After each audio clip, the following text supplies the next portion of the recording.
Hi there. So we are on our topic of succession planning, and we've talked about employees, we've talked about marketing. Let's talk about sales. Okay. So I'm going to cover 9 different topics. I'm breaking it down into 2 videos for you so that it doesn't take too long, regarding things that you should be asking about. 9 questions. I'm going to cover 4 of them now. I'm going to cover another 5 of them in a separate videos. But these are systems that you need to have in place so that you can step out of your business, so that you can take a vacation, so that heck, you don't need to do anything in your business. You can just put in the right people, the right place at the right time, so that you are just focused on it being profitable and sitting back and learning how to be a passive income business owner, like Richard Branson. Okay. All right. So sales, here we go. Number 1, do you have sales scripts that are designed to qualify a prospect?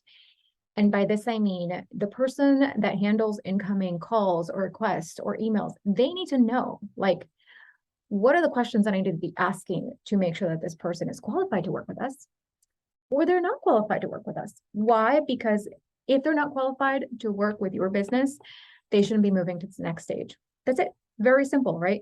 Your time as a business owner, or whoever is doing the next level of conversation in your business, right? That time is precious.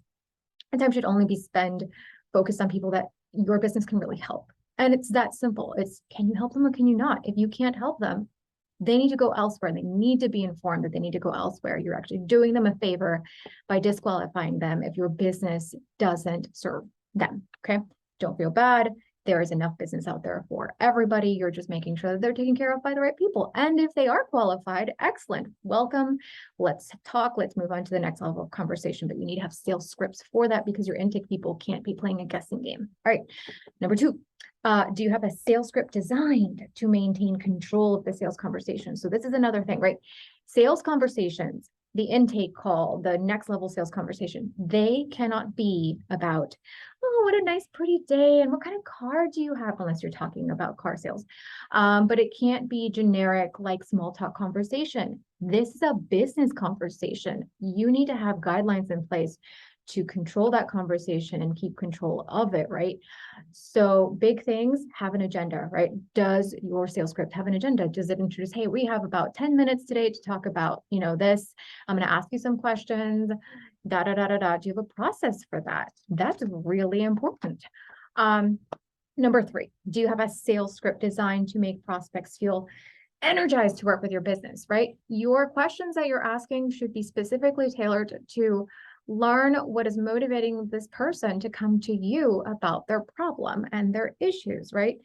But at the same time, it shouldn't feel like a Debbie Downer kind of a thing. It should feel like they've made the right decision by picking up the phone or sending the email to say, this is a business that I want to work with. So whomever is your front take person, whether they're writing responses or speaking the responses, or, one-to-one in-person kind of thing where they're coming into your business, they need to be high energy. They need to make your prospects and future clients feel amazing. And even if they're not qualified, right, they should make them feel important and cared about and understood and heard, but all in uplifting ways. So where they're finished having that conversation, they feel like they made the right decision calling, even if they're not currently somebody that you can help. Okay. So number 4, right? So this is the last question that I'm addressing in this video. Do you have a systematized sales process? Okay. So that your customers are getting consistent service. So consistent service, consistent meaning if they come to me and let's say I own a pizza shop, that pizza that they're getting, they're going to go through the same process. So you come and you place your order, and then you wait, like 3 minutes, and you get your receipt thing. And then about 7 minutes later, you get called up for your pizza thing. It's always delivered in the same kind of box. It's always handed to you at the same thing, right? Systematize consistency. Why? Because inconsistency creates distrust with your customer base. And if they can't trust you to do what you say you're going to do, or what they've become accustomed to as the expectation, then they stop referring people to your business. It's that simple. So again, successful business owners take action, but that action must be strategic.